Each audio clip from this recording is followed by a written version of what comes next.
வணக்கம். இந்த மீன் பேரு தாங்க நாட்டு உளுவை. நம்ம நாட்டு ஆத்துல பார்த்தீங்கன்னா, ஆறுகள்ல, குளங்கள்ல, ஏரியிலலாம் நெறைய இருக்கும்.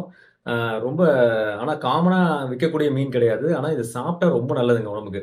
இதுக்கு வந்து அவ்வளோ எலும்பெல்லாம் அவ்வளோ இருக்காது. முள்ளு சின்ன சின்ன முள்ளு தான் இருக்கும். சதைப்பகுதி வந்து ஒவ்வொரு மீனுக்கும் ஒவ்வொரு மாரி சதைகள் இருக்கும்.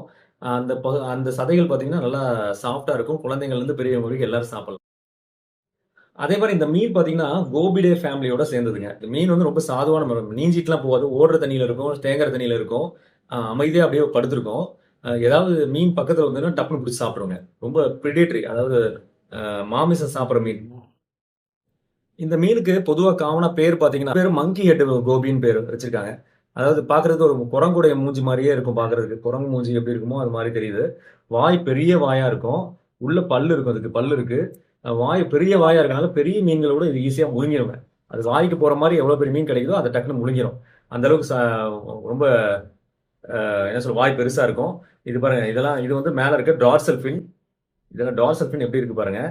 இது வந்து பெக்டோரல் ஃபின்னு பேரு. அப்புறம் செதில் இருக்கும். இந்த மீனுக்கு நல்லா செதில் நெறையாவே இருக்கும். இந்த மீன் நல்லா இன்னும் சைஸ் இன்னும் கொஞ்சம் பெருசாவே வருங்க. 1 அடி சைஸ் எல்லாம் வரும். இந்த உழுவு மீன் வகையில பார்த்தீங்கன்னா, கிட்டத்தட்ட 2000 வகை இருக்குங்க.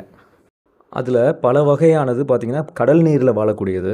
அ அதிலேயும் சில வகை பார்த்தீங்கன்னா, நன்னீர்ல வாழக்கூடியது. அதிகப்படியா நீர்நிலைகள் மாசுபடுறனாலயும், அ மனிதர்களுடைய அலட்சியங்கள்னாலயும் இந்த மாரி உயிரினங்கள் கொஞ்சம் கொஞ்சமா அழிஞ்சிட்டு வருதுங்க. இந்த வகை மீன்களுக்கு ஏன் உளுவைன்னு பேர் வந்தது தெரியுமா? இது அதிகமா வயல் பகுதியிலயும், சேற்று பகுதியிலும் தான் இருக்குங்க. சதுப்பு நிலத்தில அதிகமா இருக்கும். அதனால இது நீந்தும்போது பார்த்தீங்கன்னா, நிலத்த உழுதுகிட்டே போற மாரி இருக்கும்.